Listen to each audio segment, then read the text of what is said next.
페이스북에 영상 하나가 올라옵니다. 화면 속에는 금방이라도 무너질 듯 눈물이 맺힌 한 남성이 서 있었어요. 그의 이름은 베리 모퓨, 미국 콜로라도에 사는 평범한 가장이었죠. 제발 제 아내를 찾아주세요. 아내만 돌아올 수 있다면 뭐든 하겠습니다. 그가 애타게 찾는 사람은 아내 수잔이었습니다. 아내를 향한 그의 간절한 호소에 폭발적인 관심이 쏟아졌어요. 하지만 1년 뒤 남편 베리는 누구도 상상하지 못한 모습으로 다시 대중 앞에 나타납니다. 그는 정말 하루아침에 사랑하는 아내를 잃은 비운의 남편일까요? 지금부터 저와 함께 그날의 진실을 따라가 보시죠. 안녕하세요. 토요미스테리 막내 진행자 디바 메이입니다.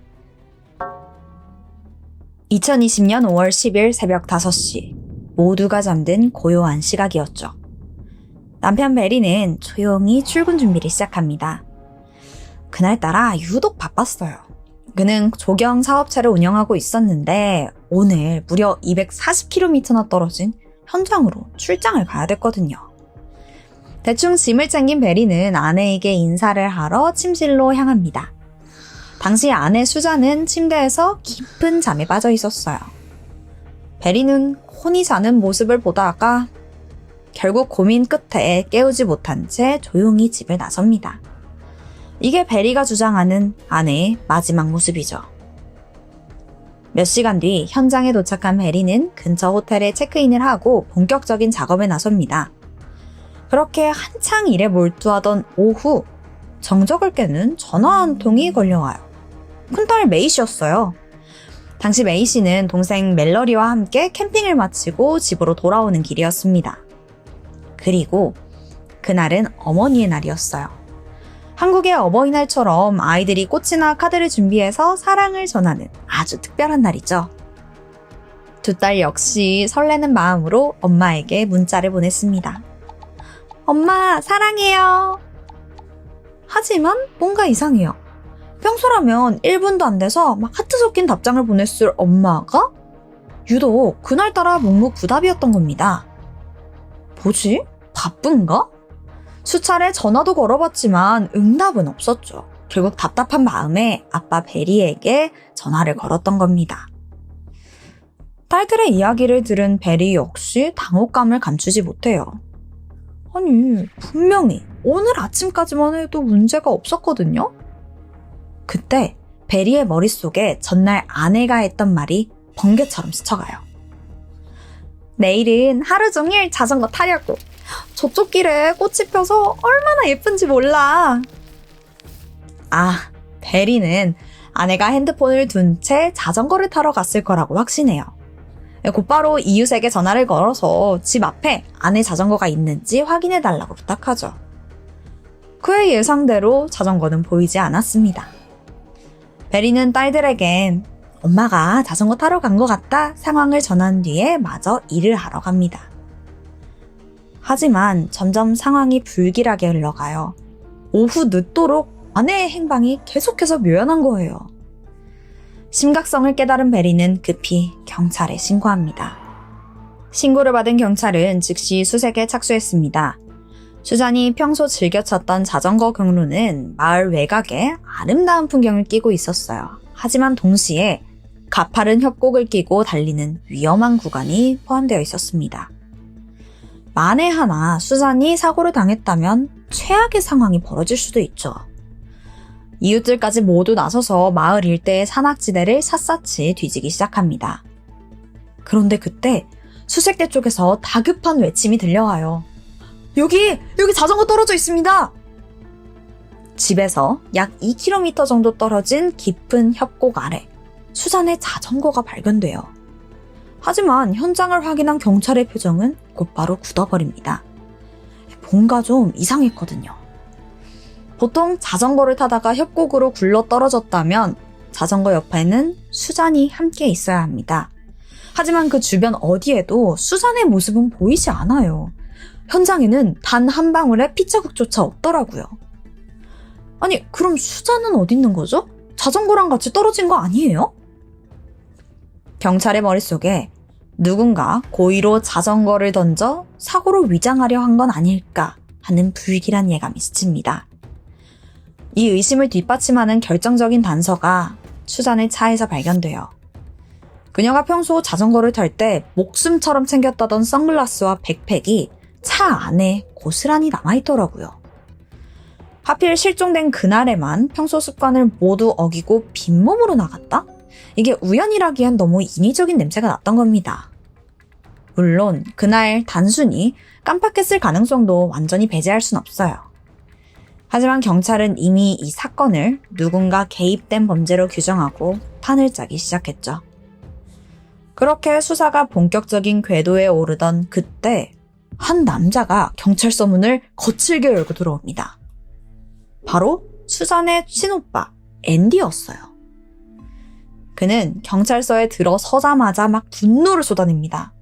막 내가 이럴 줄 알았다. 그 베리 그 자식. 아내가 실종됐는데 너무 태어난 게 이상하대요. 주변 사람들은 애 같아서 막 발을 동동 구르는데 베리 혼자 태평하게 여기저기 찾아봤는데 안 나오는 거 보면 수잔은 여기 없나 봐요. 이렇게 말하더래요. 앤디의 말대로라면 베리는 아내를 찾는 것보다 포기를 더 빨리 권유하고 있던 겁니다. 하지만 이 앤디의 이런 폭로가 쏟아져 나오자 가족들 사이에선 날선 공방이 오가요. 먼저 남편 베리가 반격에 나섰어요. 그는 앤디를 향해 평소에 연락 한 번 없던 주제에 이제 와서 오빠 노릇하는 위선자다 라면서 맹비난을 퍼부었죠. 실제로 수잔이 오빠와의 관계가 소원하다면서 좀 힘들어했다고 주장해요. 그러니까 동생의 생활을 전혀 모르던 오빠가 근거 없는 짐작으로 자신을 살인범 취급한다는 논리였죠. 여기에 부부의 두 딸 메이시와 멜러리까지 아빠의 편에 서면서 상황은 더 묘해집니다. 딸들은 우리 부모님은 누구보다도 금슬이 좋았다, 불화 같은 건 전혀 없었다 라면서 펄쩍 뛰더라고요. 실제로 베리가 내놓은 증거들이 꽤 있었어요. 사실 과거에 수잔은 암 진단을 받고 좀 사선을 넘나드는 투병 생활을 했었습니다. 그리고 그 곁을 끝까지 지키며 완치까지 도운 사람이 바로 남편 베리였거든요. 사람들은 베리의 주장에 흔들릴 수밖에 없었어요. 암을 함께 이겨낸 부부가 설마 하는 생각까지 들었죠. 정말 앤디의 말은 동생을 향한 뒤늦은 죄책감이 만들어낸 오해였을까요? 하지만 이웃들과 친구들의 증언은 앤디의 손에 들어줬습니다. 그들의 말에 따르면 베리와 수잔은 오래전부터 관계가 심각하게 뒤틀려 있었다고 해요. 사소한 재정 문제로 시작된 다툼은 날이 갈수록 격해졌고 수잔은 이미 주변에 진지하게 이혼을 고민 중이라며 털어놓을 정도였죠. 결정적인 흔적은 집 안에서도 발견됩니다. 부부가 쓰던 침실 문틀에 세로로 길게 선명한 금이가 있더라고요. 경찰은 이걸 문을 강제로 열거나 밀치는 과정에서 생긴 몸싸움의 흔적이라고 추정했습니다. 심지어 수잔이 큰딸 메이 씨에게 남편과의 갈등을 토로했다는 사실까지 밝혀지죠. 그러니까 딸들도 부모님의 불화를 어느 정도 알고 있었다는 거예요. 네, 자매들은 아빠를 지키기 위해 자신들이 알고 있던 집안의 어두운 진실을 숨겨줬던 겁니다. 이렇게 부부의 비밀을 파헤치던 경찰은 곧이어 수잔의 노트북도 확인하게 돼요. 그리고 그 안에는 겉모습과 180도 다른 남편 베리의 진짜 얼굴이 빼곡히 기록되어 있었습니다. 베리가 우리 결혼 반지를 녹여버렸다. 비즈니스 핑계를 대면서 다른 여자들이랑 연락을 막 주고받는다. 멕시코 여행 중에 갑자기 돌변하더니 내 핸드폰을 거칠게 빼앗아 갔다. 수잔은 남편 베리를 지킬 앤 하이드라고 불렀습니다. 다정한 남편의 모습 뒤에 언제 폭발할지 모르는 섬뜩한 폭력성을 숨기고 있다는 뜻이었죠. 그런데 여기서 수사 방향을 완전히 뒤흔들 더 믿기 힘든 사실이 발견돼요. 피해자인 줄 알았던 수잔에게도 은밀한 비밀이 있더라고요. 그녀는 무려 2년 동안 한 남성과 불륜 관계를 맺고 있었습니다. 상대는 아이가 6이나 딸린 유부남이었어요. 만약에 이 은밀한 관계를 남편 베리가 알게 됐다면 어땠을까요? 수잔이 기록했듯이 다정한 모습 뒤에 폭력성을 숨기고 살던 그에게 이보다 더 확실한 살해 동기는 없었을 겁니다. 경찰은 좀 더 확실한 증거를 위해 수잔의 핸드폰 포렌식 작업에 착수했습니다. 그리고 그 안에서 소름 끼치도록 명확하게 딱 끊긴 사라진 시간을 발견해요. 실종 전날인 5월 9일 수잔은 내연남과 무려 59차례 뜨거운 문자를 주고받았습니다. 두 사람의 대화는 멈출 줄 몰랐죠. 그러다 오후 2시 3분 수잔이 활짝 웃으며 찍어보낸 셀카 한 장을 끝으로 다음 날까지 쭉 연락이 두절돼요. 이건 그녀의 평소 습관으로 보나 상황으로 보나 너무 이상한 일이에요. 수사팀은 바로 이 지점에서 베리의 알리바이를 의심하기 시작합니다. 베리는 분명 이렇게 말했거든요. 10일 새벽 5시 출근 전 침대에서 깊게 잠든 아내를 확인하고 나왔다. 그런데 데이터상으로는 이미 전날 오후부터 수잔의 외부 소통은 완전히 끊긴 상태였습니다. 남편의 목격담과 데이터가 정면으로 충돌하는 거예요. 경찰은 이걸 단순한 우연으로 보지 않았습니다. 누군가 완벽한 알리바이를 위해서 사건 발생 시간을 의도적으로 조작하려고 한 건 아닐까? 이제 경찰의 시선은 사라진 아내가 아니라 남편 베리의 행적에 꽂혀요. 낱낱이 파고들기 시작합니다. 경찰은 그가 출장을 떠났던 5월 10일 당일의 행적을 확인했어요. 베리는 새벽 5시에 집을 나섰고 오전 8시쯤 호텔에 도착했죠. 그리고 호텔 CCTV에 베리의 기묘한 동선이 포착됩니다. 오전 10시 54분부터 시작해서 오후까지 베리는 무려 5차례나 호텔을 왔다 갔다 해요. 그리고 근처 쓰레기 수거함들을 싹 돌면서 커다란 봉투들을 반복해서 버리더라고요. 아니, 왜 작업장으로 출근한 게 아니라 쓰레기장을 전전하죠? 게다가 한 곳이 아니라 여러 곳을 나눠서 돌아다니고 거기에 하나하나 쓰레기를 버린 것도 이상해요. 아내가 사라진 당일이라는 점도 의심의 박차를 가하게 합니다. 경찰은 저 쓰레기 안에 결정적인 증거가 있다고 확신했어요. 하지만 베리의 반격은 당당했습니다. 그거 그냥 작업장에서 나온 폐기물이래요. 정식적으로 처리를 하려면 비용이 많이 들어서 출장 간 김에 그냥 몰래 버린 것 뿐이라는데요. 무단 투기는 잘못이기는 한데 그렇다고 사람 죽인 살인범이라는 건 너무 억지 아니냐 막 오히려 화를 내요. 경찰은 쓰레기 매립지까지 찾아가서 몇 날 며칠 동안 오물을 뒤지고 막 봉투를 찾았는데 이게 이미 수거가 됐는지 끝내 그 봉투들의 실체는 확인할 수 없었습니다. 이게 심증은 있는데 물증은 사라진 정말 피말리는 상황이 이어지는 거예요. 그런데 이때 베리의 회사 직원이 의미심장한 진술을 보탭니다. 그날 베리를 만나러 호텔방에 들어갔는데 코를 찌르는 막 강한 락스 냄새가 났대요. 물론 호텔 측에서 청소를 하면서 락스를 쓸 수도 있죠. 근데 확인해보니까 그 호텔은 청소할 때 락스를 전혀 사용하지 않는다고 해요. 그렇다면 베리는 방에서 대체 뭘 치운 걸까요? 바로 조사에 들어갔지만 방 안 어디에서도 수잔의 혈흔이나 DNA는 발견되지 않았습니다. 의혹은 꼬리에 꼬리를 물었지만 결국 시신도 물증도 없는 상황이에요. 베리도 이 상황에서 가만히 있지 않았습니다.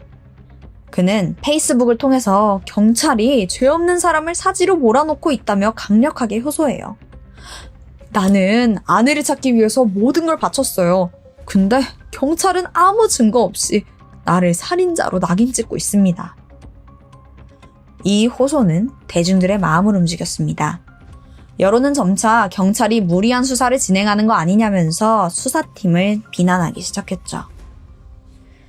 그렇게 치열한 공방이 1년째 이어지던 2021년 5월 5일, 경찰은 모두의 예상을 깨고 승부수를 던집니다. 남편 베리를 1급 살인 및 증거인멸 혐의로 전격 체포한 거예요. 시신조차 찾지 못한 상태에서 시작된 이른바 시신 없는 재판이 이어진 거죠. 그리고 운명의 2023년 4월 1심 재판을 단 9일 앞두고 믿기 힘든 반전이 일어납니다. 검찰이 돌연 기소를 취소하면서 베리를 석방한 거예요. 대체 무슨 일이 있었던 걸까요? 베리의 변호인이 법정에 제출한 경찰 문서가 있었는데요. 이 내용에는 충격적인 문장이 적혀 있었어요. 지금 용의자를 체포한 것은 최악의 결정이자 너무나 성급한 결정이었다. 수사팀 내부에서조차 증거 부족을 걱정하는 목소리가 있었던 거예요. 이 사실이 폭로된 거죠. 여기에 변호인은 결정적인 한 방을 더 날립니다. 수잔의 차 안에서 의문의 DNA가 하나 발견됐었대요. 그런데 이게 시카고 부근에서 벌어졌던 미제 성폭행 사건 범인의 DNA와 일부 일치한다는 사실을 밝혀낸 겁니다. 물론 이 DNA는 양이 너무 적어서 수사 과정에서 오염되었을 가능성도 충분했어요. 하지만 재판부 입장에서는 제3자에 의한 범행 가능성이 단 1%라도 있다면 피고인을 범인으로 확정 지을 수 없다라는 입장을 내세웠죠. 결국 경찰이 베리라는 이 한 사람에게만 집중하느라고 다른 가능성을 아예 묵살했다는 비판이 쏟아져요. 심지어 이 DNA 결과를 변호인에게 제때 공유하지 않았다는 사실까지 드러나면서 수사의 공정성은 뿌리째 흔들렸습니다. 결국 승산이 없다고 판단한 검찰은 기소를 철회하기에 이릅니다. 하지만 여러분, 여기서 검찰이 왜 재판을 끝까지 가지 않고 스스로 멈췄는지 그 이유를 주목해야 됩니다. 만약 이대로 재판을 강행했다가 증거 부족으로 무죄 판결이 확정나잖아요. 그럼 나중에 시신이나 결정적인 물증이 새로 발견되더라도 영영 처벌할 수 없게 됩니다. 왜냐하면 이 한 번 판결난 사건은 다시 재판할 수 없다는 일사부재리 원칙이 있기 때문이에요. 검찰 입장에서는 지금 무리하게 끌고 가다가 패배하느니 차라리 일단 기소를 취소하고 다음을 기약하자라는 전략적인 선택을 한 겁니다. 일단은 풀어주지만 완벽한 증거가 나올 때 언제든 다시 체포할 수 있는 카드를 남겨둔 거죠. 어쨌든 그렇게 베리는 자유의 몸이 돼서 법정 밖으로 나오게 돼요. 그로부터 약 5개월 뒤인 2023년 9월 22일, 충격적인 소식이 전해집니다. 수잔의 집에서 차로 45분 거리인 한 들판에서 얕은 무덤 하나가 발견돼요. 그리고 그 안에서 3년 전 실종됐던 수잔을 발견합니다. 당시 시신은 뼈만 남았을 정도로 부패해 있었어요. 그리고 그때 사건이 일어났을 때 입었던 옷들도 함께 발견됐죠. 그런데 현장을 확인한 전문가들은 경악을 금치 못합니다. 이 시신의 상태가 좀 기괴했거든요. 특이하게도 수잔의 발뼈와 신발은 통째로 사라진 상태였어요. 그리고 입고 있던 옷 안에 뼈들의 배치가 막 흩어져 있더라고요.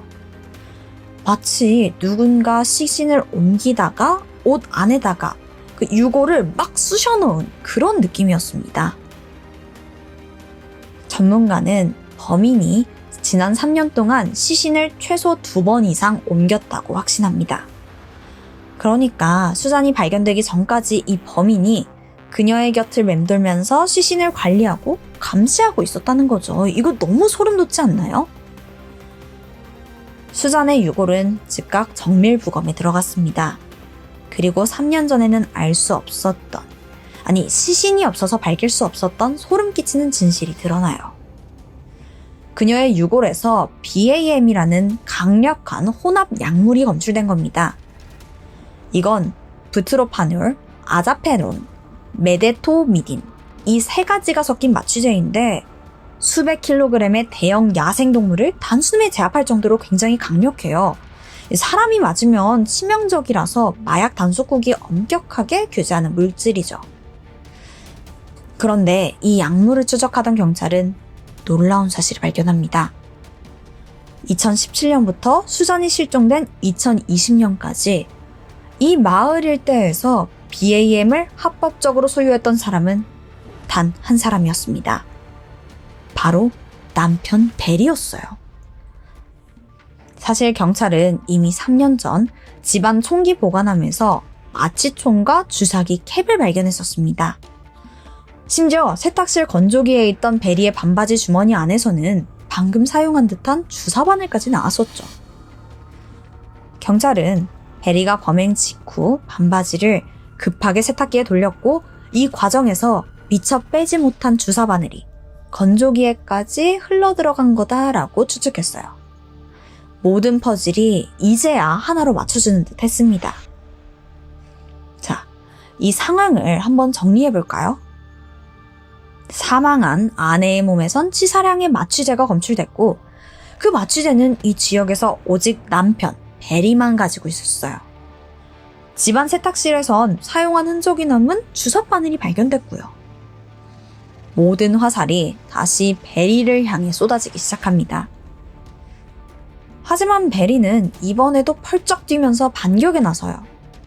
내가 그 약물을 소유하고 있던 건 맞는데 사건 한 달 전에 농장에서 막 날뛰는 사슴을 잡을 때 한 번 썼었대요. 그는 경찰이 3년 전 수사 실패를 덮으려고 또다시 자신을 범인으로 몰아세운다며 맹비난을 퍼부었습니다. 베리의 변호인은 한술 더 떠서 기막힌 가설을 하나 던져요. 만약에 제3의 범인이 수잔을 해하려고 집에 침입했다가 작업대 위에 놓여있던 베리의 마취제를 발견했고 우연히 그걸 범행에 썼다면요? 그러니까 베리 소유의 약물이 수잔의 몸에서 나온 건 맞지만 그가 직접 약물을 넣었다라고 볼 결정적인 물증은 없다라는 겁니다. 그런데 여러분, 이 사건을 가만히 들여다보잖아요? 그럼 이상하리만큼 베리에게만 가혹한 우연이 반복됩니다. 하필 아내가 실종된 날 베리는 새벽 5시에 집을 나섰고 그날 오전 내내 여러 쓰레기통을 돌면서 무언가를 버렸습니다. 그리고 하필 수잔의 몸에서 나온 그 희귀한 마취제는 오직 베리만이 합법적으로 가지고 있었던 거였죠. 만약 그가 무죄라면 이보다 더 억울하고 기막힌 상황은 없을 겁니다. 세상의 모든 우연이 약속이라도 한 듯 그를 범인으로 가리키고 있었으니까요. 하지만 이 모든 상황이 단 한 사람에게 이렇게 잔혹하게 계속해서 반복될 수 있는 걸까요? 직접적인 범행 장면이 없는 한 무죄라는 변호인과 뼈에 새겨진 정황 증거로 유죄를 확신하는 검찰. 이들의 치열한 공방은 여전히 현재 진행형입니다. 카메라 앞에서 오열하던 베리의 눈물은 진심이었을까요? 아니면 치밀하게 계산된 연기였을까요? 수잔 모표 사건의 진실은 이제 법정 최종 판단만을 남겨두고 있습니다. 여러분은 이 반복된 우연들을 보면서 어떤 생각을 하셨나요? 여러분의 의견을 댓글로 자유롭게 남겨주세요. 제가 준비한 스토리는 여기까지입니다. 저는 새로운 스토리로 다음 주에 찾아올게요. 지금까지 토요 미스테리 디바메이였습니다. 오늘 이야기는 2019년 12월 한 중국인 남성이 뉴질랜드에 난민 신청을 하면서 시작됩니다. 그 남성은 자신이 티베트 독립운동가로 중국의 탄압을 피해 도망쳤다라는 말을 하는데요. 네, 여기서 잠깐 난민 신청에 대해서 알아보자면요. 쉽게 말해서 본국에 전쟁이 터졌다거나 정치적 문제로 잡혀갈 위험이 있다. 또는 종교나 인종 때문에 박해를 받는다. 이런 이유로 자기 나라에 갈 수 없는 사람들이 타국에 보호를 요청하는 그런 걸 얘기합니다. 자, 다시 스토리로 돌아오자면 뉴질랜드는 사실 난민을 쉽게 받아주는 곳이 아니었어요. 그렇기 때문에 이 중국인 남성에 대한 조사를 철저히 이어갑니다. 원래 진짜 난민이라면 과거 기록이 오히려 더 또렷하게 나오거든요. 어느 시점에 어디로 도망쳤는지, 또 누구한테 잡혔었는지, 아니면 어느 단체에 소속돼 있는지 이런 정보들이요. 근데 이 사람은 반대였어요. 알면 알수록 이 신원의 정보가 되게 흐릿한 거예요. 우선 그는 당시 34살이던 리앙이라는 사람이었습니다. 네, 이상한 게 한 6개월 전쯤 뉴질랜드에 입국한 걸로 자료가 남아있었거든요. 근데 당시에 사용한 여권의 신상 정보와 난민 신청 때 제출한 이 신상 정보가 일치하지 않는 거예요. 그렇게 더 조사를 해보니까 그는 3번이나 생년월일을 바꿨고 출생지도 2번이나 변경했어요.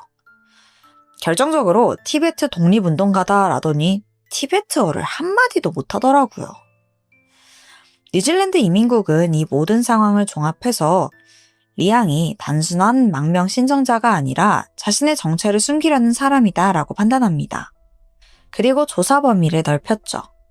그의 입국 기록, 체류 이력, 과거 체포 여부까지 하나하나 조회하기 시작해요. 이 과정에서 아주 낯선 정보 하나가 나오는데요.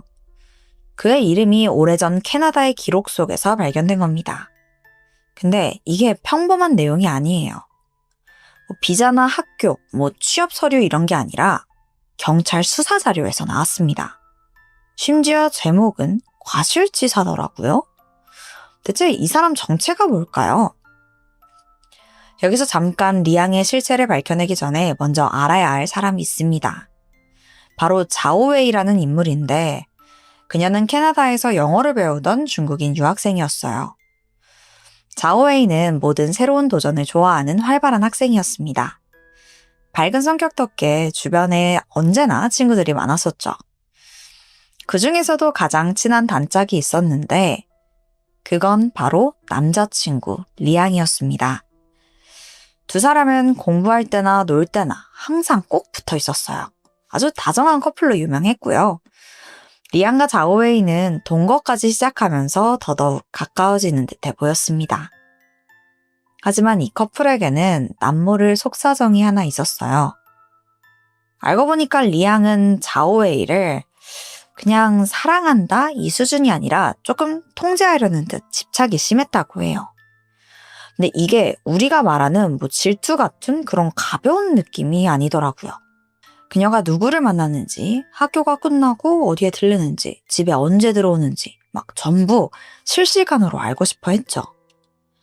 근데 이 남자친구의 집착이 좀 과하기는 한데 근데 유학 생활이 좀 그렇잖아요. 영어도 완벽하지 않고 부모님도 멀리 계시고 이런 상황에서 남자친구가 주는 안정감이 너무 컸던 거예요. 자오의 입장에선 집착이 좀 심하긴 하지만 의지가 되는 존재인 리앙을 떠날 수 없었던 겁니다. 이렇게 아슬아슬한 관계를 이어가던 2002년 10월 9일 문제가 발생해요. 갑자기 자오웨이의 연락이 뚝 끊긴 거예요. 사실 그녀와 친구들은 오전 수업이 끝나고 다 같이 점심을 먹기로 약속했어요. 근데 자오웨이가 약속 장소에 나타나지 않은 겁니다. 전화도 안 받고요. 교수님한테 불려갔나?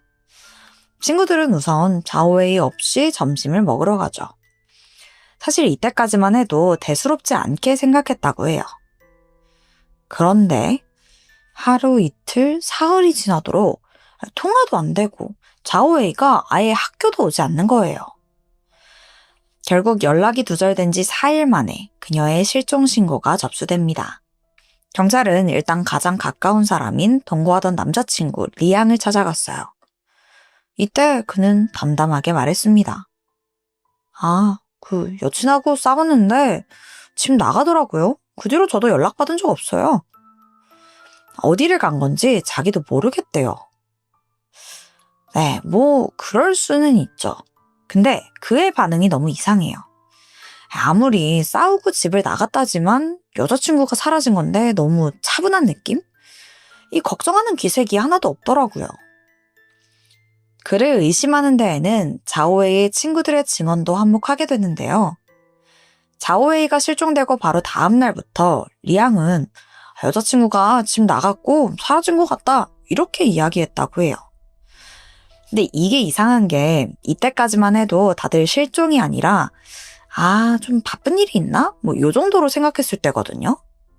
근데 리앙 혼자 실종을 확신했고 정작 신고가 들어가니까 좀 덤덤한 모습을 보인 거예요. 이거 의심스럽죠. 하지만 아무리 조사를 이어가도 증거도 또 자오웨이의 행방을 알아낼 단서도 나오지 않았고 시간만 하염없이 흘러갔습니다. 이렇게 연락이 끊긴 지 열흘 정도 지난 10월 20일 학교에서 차로 1시간 거리인 스테브 레이크 근처에서 수상한 여행 가방 하나가 발견됩니다. 근처 하이킹을 왔던 커플이 호숫가 숲속에서 좀 이상한 냄새를 맡게 돼요. 그쪽 따라서 가보니까 낡아 보이는 회색 여행 가방 하나가 놓여 있었죠. 그리고 그 안에는 담요 뭉치가 보입니다. 처음에는 그냥 뭐 버려진 짐인가 싶었지만 이 냄새가 좀 심상치 않았거든요. 가까이 다가가서 확인을 해보는데 담요 틈 사이로 무언가 비쳐 보였습니다. 그건 사람의 피부였어요. 충격받은 두 사람은 바로 경찰에 신고를 했고 경찰이 도착해서 가방을 열었을 때 그 안에는 젊은 여성의 시신이 들어있었습니다. 이미 부패가 많이 진행됐지만 수거한 유류품과 또 DNA 감식을 통해서 신원은 금방 밝혀낼 수 있었어요. 그건 바로 열흘 전 사라졌던 자오웨이였습니다. 그녀는 목 졸려서 사망한 걸로 확인돼요. 경찰은 그녀의 남자친구 리앙을 주목했습니다. 그 이유는 단순했어요. 자오웨이를 마지막으로 본 사람이었거든요. 게다가 동거하는 여자친구가 열흘째 집에 돌아오지 않는데도 정작 실종 신고도 하지 않았고요. 오히려 이제 와서는 또 주변 친구들한테 자오웨이가 싸우고 나서 중국으로 돌아갔다 이런 말을 하고 다니더라고요. 근데 경찰이 확인해보니까 자오웨이는 비행기표를 예약한 적도 또 여권을 사용한 흔적도 없었습니다. 리앙의 말은 전부 거짓말이었죠. 근데 그에 대해서 또 다른 이상한 점이 있었어요. 자오웨이가 사라진 뒤 며칠간 리앙은 학교에 나오지 않습니다. 수업도 계속 빠지고 주변 사람들과의 연락도 끊더니 갑자기 잠적을 해버려요. 이쯤 되면 의심하지 않을 수 없겠죠. 심증은 충분했습니다. 이제 필요한 건 물증뿐이에요. 경찰은 즉시 리앙을 유력한 용의자로 특정하고 조사를 시작했습니다. 하지만 문제는 너무 늦었다는 거예요. 리앙이 이미 캐나다를 떠난 뒤더라고요. 시신 발생 직후인 10월 20일 그는 친구의 도움을 받아서 캐나다를 빠져나가요. 마치 모든 걸 계획해둔 사람처럼 짐은 전부 정리돼 있었고 여권도 새로 발급받아둔 상태였어요. 그리고 그가 향한 곳은 자신의 본국인 중국이었습니다. 캐나다 경찰은 즉시 인터폴에 공조를 요청했어요. 하지만 여기서부터 문제가 생기는데 리앙이 도착한 곳이 중국이었기 때문이에요. 그 당시에 캐나다와 중국 사이에는 범죄인 인도 조약이 없었거든요. 즉, 리앙이 중국 땅에 발을 들인 순간 캐나다 경찰은 더 이상 그를 강제로 데려올 방법이 없던 겁니다. 캐나다 측은 수차례 중국 정부에 협조를 요청했어요. 하지만 돌아온 대답은 늘 같았죠. 그는 중국 국적자다. 중국법에 따라서 처리하겠다. 결국 이 사건은 국제적인 법의 사각지대로 들어갔습니다. 그렇게 시신이 발견된 지 한 달 정도 지난 2002년 11월 30일, 사건은 새로운 국면을 맞이합니다. 리앙의 룸메이트이자 사촌형이던 장하오가 캐나다 경찰에게 충격적인 자백을 한 거예요. 그날, 그러니까 자오웨이가 사라진 10월 9일 늦은 밤, 리앙이 전화를 걸어왔다고 해요. 그러더니 여자친구를 죽였다, 도와달라 라는 말을 했다는 겁니다. 장하오는 처음엔 거짓말이라고 생각했어요. 솔직히 너무 당황스럽잖아요. 하지만 직접 리앙을 찾아가자 실제 시신을 보여주더라고요. 자오웨이는 이미 목이 졸려 사망한 상태였습니다. 이 충격에 온몸이 굳은 장하오를 보던 리앙은 나 안 도와주면 너도 끝이다. 시신 봤으니까 공범될 수 있다. 도와달라. 협박에 가까운 부탁을 합니다. 장하오는 결국 시신 유기에 가담했어요. 둘은 자오웨이의 옷을 벗기고 시신을 여행 가방에 넣어서 호수 근처에 버렸죠. 그 후에 리앙은 여자친구가 사라졌다라고 연기하면서 완벽한 실종극을 꾸민 겁니다. 1년 반 뒤인 2004년 6월, 캐나다에 남아있던 장하오의 재판이 열립니다. 그 결과가 참 답답한데요. 경찰이 자백을 받아내기 위해서 언더커버 수사를 썼거든요. 그러니까 캐나다에서 수사관 몇 명을 범죄 조직인 척 가장시켜서 장하오에게 접근시켰어요. 그들은 장하오에게 우리 조직에 들어오려면 네가 숨기고 있는 모든 일들을 솔직히 털어놔야 된다라고 말했고 이 얘기에 모든 사실을 다 자백했던 거예요. 그러니까 이 부분에 대해서 변호인은 이렇게 언더커버로 수사하는 건 위법이다 라면서 반격했고 법원은 이 말을 받아들입니다. 결국 장하오의 자백은 증거로 인정되지 않았고 그는 무죄로 풀려났어요. 이렇게 어이없게 사건은 또다시 사람들 기억 속에서 잊혀지나 싶었습니다. 그러던 2007년 사건이 발생한 지 5년 만에 베이징 경찰이 이 오래된 사건을 다시 들여다보기 시작했어요. 드디어 중국에서도 수사가 시작된 겁니다. 이때 이미 리양은 개명까지 하고 결혼해서 두 아이의 아버지가 되어 있었죠. 그냥 평범한 직장인으로 과거는 숨기고 조용히 살고 있었어요. 그렇게 베이징 공안은 장기적인 추적 끝에 리양을 체포할 수 있었습니다. 2011년 9월 리양은 중국 법정에 서게 되어 처음으로 살인 혐의로 재판을 받게 된 순간이었습니다. 그는 이 모든 혐의에 대해서 부인했어요. 사촌 장하오가 거짓말을 한 거고 자오웨이는 사건 당일 이미 집을 나간 상태였대요. 자기는 본 적도 없었고요. 리양은 당시에 중국에서 손꼽히는 변호인들을 전부 선임했고 캐나다에서 수집된 증거들이 강압적인 수사로 만들어진 허위 증거라고 주장합니다. 하지만 끝내 법정은 그의 손을 들어주진 않았어요.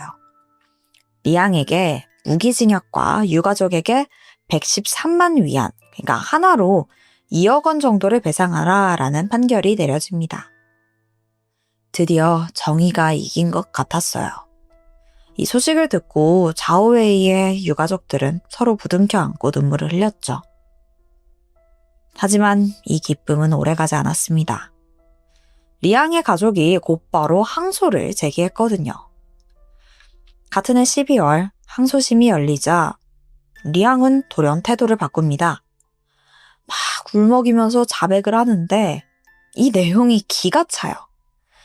사실 우리가 베개 싸움 도중에 실수로 내가 여자친구를 질식해서 살해했다 라고 말을 하는데요. 말도 안 되는 얘기죠. 자오웨이의 사인은 목이 졸린 질식사였거든요. 근데 어이없게도 이 주장이 법원에서 받아들여져요. 첫 재판을 받은 지 3년이 지난 2014년 6월 리양의 제목은 고의살인에서 과실치사로 바뀌었고 형량은 7년으로 대폭 감형됩니다. 이때 리양은 경찰 조사부터 항소심까지 이미 5년 정도를 복역한 상황이었어요. 결국 겨우 2년만 더 감옥살이를 하고 2016년 출소했습니다. 출소 후에는 유럽도 여행하고 2019년엔 뉴질랜드에서 집을 사면서 아예 새로운 인생을 준비하기 시작해요. 그렇게 그가 내민 새 신분은 티베트 독립운동가이자 중국 탄압의 피해자 이거였습니다. 앞서 오프닝에 말한 대로 그는 자신이 박해를 받는 사람으로 포장해서 뉴질랜드 정부에 난민 신청을 한 겁니다. 하지만 뉴질랜드는 속지 않았어요. 그의 난민 신청은 최종 거절됐거든요. 그리고 지금도 리양은 자신은 박해받은 사람이라고 주장하면서 소송을 이어가고 있죠. 그러니까 뉴질랜드한테 난민으로 받아달라 이거예요. 반면 자오웨이의 가족들은 아직 단 한 푼의 배상금도 받지 못했어요. 항소심이 과실치사로 변경되면서 1차 판결에 2억 원의 배상 의무가 약간 강제성이 사라진 거예요. 자오웨이의 가족들은 승산이 없다는 전문가의 말에 결국 항소를 포기합니다. 그들은 말해요.